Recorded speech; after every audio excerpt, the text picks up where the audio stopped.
অবৈধ ইউনূস সরকার ক্ষমতা দখল করে বাংলাদেশের নিকটতম প্রতিবেশী রাষ্ট্র ভারতকে বাংলাদেশের প্রধান শত্রু হিসাবে জাহির করতে শুরু করে এবং জুলাই সন্ত্রাসীদের লেলিয়ে দেয় ভারত ইস্যু নিয়ে মাঠ গরম করার জন্য।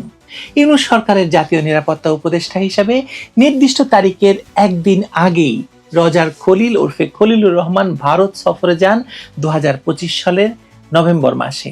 এখন তিনি আবার তারেক রহমানের পররাষ্ট্রমন্ত্রী। লন্ডনে ডক্টর ইউনূসের সঙ্গে বৈঠকের পর এই রজার খলিল হয়ে উঠেছিল তারেক রহমান সরকারকে ক্ষমতায় আনার মূল প্রেরণক। শোনা যায় তারেক রহমান ভারতের কাছে, আমেরিকার কাছে বহু মুচলেকা দিয়েছেন। সেসব মুচলেকা এখন কড়ায় গন্ডায় আদায় করার সময় এসেছে। আগামী ৭ই এপ্রিল এই রজার খলিল ওরফে খলিলুর রহমান ভারত সফরে যাচ্ছেন। লোকে বলছে ভারত বাংলাদেশ সম্পর্কের রিসেট বাটন নিয়েই তিনি নাকি দিল্লি যাচ্ছেন। নাকি সেই যে মুচলেকার বিষয়টি, মুচলেকা কি দিয়েছিলেন সেটাই কি পাওনা বোঝাতে যাচ্ছেন?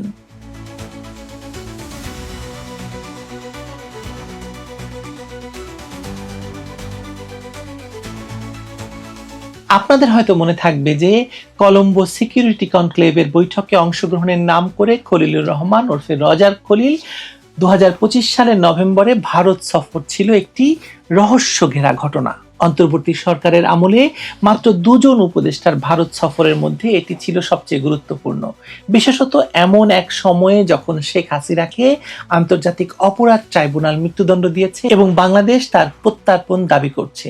সেই পরিস্থিতিতে জাতীয় নিরাপত্তা উপদেষ্টা রজার খলিল ওরফে খলিলুর রহমানের দিল্লি যাওয়া এবং অজিত দোভালের সঙ্গে সাক্ষাৎ অনেক প্রশ্নের জন্ম দিয়েছিল। এখন সেই একই ব্যক্তি পররাষ্ট্রমন্ত্রী হিসেবে দিল্লি যাচ্ছেন। তারেক রহমান সরকারের প্রথম উচ্চ পর্যায়ের দিল্লি সফর হিসাবে এটি কূটনৈতিক গুরুত্ব অনেক বেশি। প্রধানমন্ত্রীর পররাষ্ট্র বিষয়ক উপদেষ্টা হুমায়ুন কবিরের সঙ্গী হওয়ার বিষয়টি এই সফরের গুরুত্ব আরো বাড়িয়ে দিয়েছে। এই সফরে ভারতের পররাষ্ট্রমন্ত্রী জয়শঙ্কর, জাতীয় নিরাপত্তা উপদেষ্টা অজিত দোভাল, বাণিজ্য মন্ত্রী পীযূষ গোয়েল এবং পেট্রোলিয়াম মন্ত্রী হরদীপ সিং পুরীর সাথেও আলোচনার বিষয়ে আনুষ্ঠানিক যোগাযোগ শুরু হয়েছে। ভারতীয় গণমাধ্যমের প্রতিবেদন অনুযায়ী এই সফরকে দ্বিপাক্ষিক সম্পর্কের রিসেট বোতাম হিসাবে দেখা হচ্ছে। তার মানে হচ্ছে এই সফরটি নিছক কোনো রুটিন কূটনৈতিক যাতায়াত নয়, বরং দক্ষিণ এশিয়ার ভূ রাজনীতিতে একটি বড় ধরনের পট পরিবর্তনের ইঙ্গিত। গত ১.৫ বছর ধরে ঢাকা এবং দিল্লির মধ্যকার কূটনৈতিক করিডোরগুলো নজিরবিহীন তিক্ততায় আচ্ছন্ন ছিল। ইউনূস সরকারের ভারত বিরোধী অবস্থান এবং দুই দেশের মধ্যে তৈরি হওয়া দূরত্বের কারণে এমন এক পরিস্থিতি তৈরি হয়েছিল যেখানে দিল্লিতে নিযুক্ত বাংলাদেশের হাই কমিশনারকে ভারতের পররাষ্ট্রমন্ত্রীর সঙ্গে একটি সৌজন্য সাক্ষাতের জন্য দীর্ঘ ৯ মাস অপেক্ষা থাকতে হয়। তবে ফেব্রুয়ারিতে প্রধানমন্ত্রী তারেক রহমানের নেতৃত্বে নতুন সরকার দায়িত্ব গ্রহণের পর এই রাজনৈতিক এবং কূটনৈতিক সমীকরণে দ্রুত পরিবর্তন আসতে শুরু করে। অনেকেই বলেছেন সেই যে মুচলেকা তত্ত্ব, এর আগে একটি ভিডিও করেছিলাম, দয়া করে দেখে নেবেন। ভারতের প্রধানমন্ত্রী নরেন্দ্র মোদীর পাঠানো উষ্ণ অভিনন্দন বার্তা এবং নতুন সরকারের শপথ গ্রহণ অনুষ্ঠানে ভারতের লোকসভার স্পিকার ওম বিড়লার উপস্থিতি স্পষ্ট বার্তা দিয়েছিল যে নয়াদিল্লিও তিক্ততার অবসান ঘটিয়ে সম্পর্ক এগিয়ে নিতে প্রস্তুত। এই পরিবর্তিত প্রেক্ষাপটেই পররাষ্ট্রমন্ত্রী ডক্টর খলিলুর রহমানের আসন্ন ২ দিনের দিল্লি সফরটি দ্বিপাক্ষিক সম্পর্কের একটি নতুন অধ্যায়ের আনুষ্ঠানিক সূচনা হিসেবে বিবেচিত হচ্ছে অনেকের কাছে। মরিশাসের রাজধানী পোর্ট লুইসে অনুষ্ঠেয় ইন্ডিয়ান ওশান কনফারেন্স বা ভারত মহাসাগরীয় সম্মেলনে যোগ দেওয়ার ঠিক আগে পররাষ্ট্রমন্ত্রীর এই দিল্লি যাত্রার কৌশলগত তাৎপর্য অত্যন্ত ব্যাপক। প্রধানমন্ত্রীর পররাষ্ট্র বিষয়ক উপদেষ্টা হুমায়ুন কবিরকে সঙ্গে নিয়ে যাওয়া ডক্টর খলিলুর রহমানের এই সফরে ভারতের শীর্ষ নীতি নির্ধারকদের সঙ্গে অত্যন্ত গুরুত্বপূর্ণ বৈঠক অনুষ্ঠিত হতে যাচ্ছে। ভারতের পররাষ্ট্রমন্ত্রী এস জয়শঙ্করের সঙ্গে আনুষ্ঠানিক আলোচনার পাশাপাশি জাতীয় নিরাপত্তা উপদেষ্টা অজিত দোভাল, বাণিজ্য মন্ত্রী পীযূষ গোয়েল এবং পেট্রোলিয়াম এবং প্রাকৃতিক গ্যাস বিষয়ক মন্ত্রী হরদীপ সিং পুরীর সঙ্গে তার সম্ভাব্য বৈঠকগুলো প্রমাণ করছে যে এই রিসেট কেবল রাজনৈতিক শুভেচ্ছার মধ্যেই সীমাবদ্ধ থাকছে না, বরং অর্থনীতি, জ্বালানি ও নিরাপত্তার মতো স্পর্শকাতর খাতগুলো এর আওতাভুক্ত।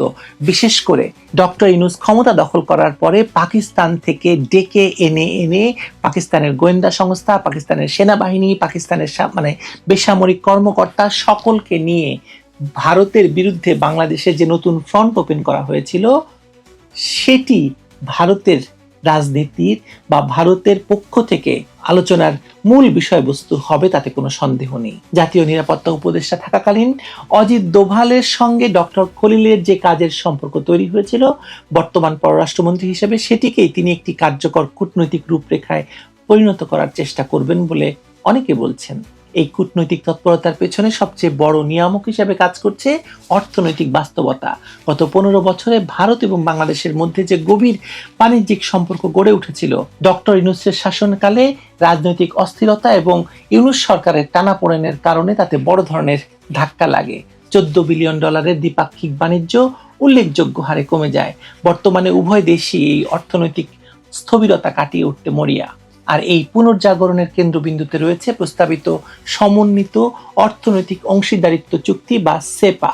2026 সালে বাংলাদেশের স্বল্পোন্নত দেশ থেকে উত্তরণের কথা রয়েছে, যদিও বর্তমান সরকার এই সময়সীমা আরো 3 বছর বাড়ানোর আবেদন করেছে। তবুও ভবিষ্যতের কথা মাথায় রেখে ভারতের বিশাল বাজারে বাংলাদেশের তৈরি পোশাক, ওষুধ এবং কৃষি পণ্যের শুল্কমুক্ত এবং বাধাহীন প্রবেশাধিকার নিশ্চিত করা ঢাকার জন্য অস্তিত্ব রক্ষার লড়াইয়ের মতো। সেপা চুক্তির মাধ্যমে কেবল শুল্ক কমানো নয়, বরং অশুল্ক বাধা দূর করা, সাপ্লাই চেন শক্তিশালী করা এবং বেনাপোল পেট্রাপোলের মতো স্থলবন্দরগুলোর লজিস্টিক জটিলতা নিরসনের মাধ্যমে দুই দেশের অর্থনীতিকে আরো গভীরভাবে যুক্ত করার চেষ্টা করা যাবে বা করা হবে। এর পাশাপাশি বাংলাদেশের বিশেষ অর্থনৈতিক অঞ্চলগুলোতে ভারতীয় বিনিয়োগ আকৃষ্ট করার বিষয়টিও বিশেষ গুরুত্ব পাবে বলে অনেকে বলছেন। বাণিজ্যিক স্বার্থের সমান্তরালে জ্বালানি এবং পানি নিরাপত্তার মতো অত্যন্ত জরুরি বিষয়গুলো এই সফরের আলোচনার টেবিলে প্রাধান্য পাবে। বৈশ্বিক জ্বালানি বাজারের অস্থিরতা বাংলাদেশের সামষ্টিক অর্থনীতির উপর যে চাপ সৃষ্টি করেছে তা সামাল দিতে ভারত থেকে নিরবচ্ছিন্ন ডিজেল সরবরাহ একটি বড় রক্ষা কবচ হিসেবে কাজ করছে, যে পরিকল্পনা শেখ হাসিনার সরকার বহু আগে করেছিল এবং সে অনুযায়ী পাইপলাইন নির্মিত হয়েছিল, যে পাইপলাইন দিয়ে এখন বাংলাদেশে তেল আসছে। ভারতের পেট্রোলিয়াম মন্ত্রীর সঙ্গে ডক্টর খলিলের বৈঠকটি জ্বালানি খাতের এই সহযোগিতা আরো সম্প্রসারিত করার একটি সুস্পষ্ট ইঙ্গিত। ঠিক একইভাবে আগামী ডিসেম্বরে মেয়াদ শেষ হতে যাওয়া 1996 সালের গঙ্গার পানি চুক্তি নবায়ন বা নতুন শর্তাবলী নির্ধারণ বাংলাদেশের কৃষি, অর্থনীতি এবং পরিবেশের জন্য অত্যন্ত সংবেদনশীল একটি ইস্যু। এটি কেবল কূটনীতির বিষয় নয়, কোটি মানুষের জীবন জীবিকার সঙ্গে সম্পৃক্ত। পররাষ্ট্রমন্ত্রীর এই সফর কেবল ইউনূস সরকারের আমলে তৈরি হওয়া ক্ষত মেরামতের চেষ্টা নয়, বরং ভৌগোলিক এবং কৌশলগত বাস্তবতাকে মেনে নিয়ে সামনে এগিয়ে যাওয়ার একটি সুচিন্তিত পদক্ষেপও হতে পারে। রাজনৈতিক বাগাড়ম্বর দিয়ে ভূরাজনৈতিক বাস্তবতা বদলানো যায় না। বাণিজ্য, ট্রানজিট, জ্বালানি নিরাপত্তা থেকে শুরু করে সীমান্ত ব্যবস্থাপনা সবকিছুতেই ভারতের সহযোগিতা বাংলাদেশের জন্য অপরিহার্য। অন্যদিকে ভারতের নেইবারহুড ফার্স্ট পলিসি এবং ভারত মহাসাগরীয় অঞ্চলে তাদের ভূরাজনৈতিক আধিপত্য বজায় রাখার জন্য একটি স্থিতিশীল এবং বন্ধুভাবাপন্ন বাংলাদেশ দিল্লির জন্য সমানভাবে জরুরি। এখন দেখার বিষয় হলো এই যে সম্পর্কের এই রিসেট বাটন চেপে ঢাকা এবং দিল্লি তাদের সাম্প্রতিক অতীতের তিক্ততাকে পেছনে ফেলে পারস্পরিক স্বার্থের ভিত্তিতে একটি টেকসই এবং ভবিষ্যৎমুখী অংশীদারিত্ব কতটা সফলভাবে গড়ে তুলতে পারে। বিশেষ করে তারেক রহমানের ফিরে আসা, বাংলাদেশে ক্ষমতা গ্রহণ সবকিছুই যখন ভারতের ইশারার উপর নির্ভরশীল ছিল, এক্ষেত্রে ভারত কতটা আপার হ্যান্ড পাবে সেটিও দেখার বিষয়। এই সফরের ফলাফলই নির্ধারণ করে দেবে আগামী দিনগুলোতে দক্ষিণ এশিয়ার এই দুই প্রতিবেশীর সম্পর্কের গতি প্রকৃতি কোন পথে অগ্রসর হবে।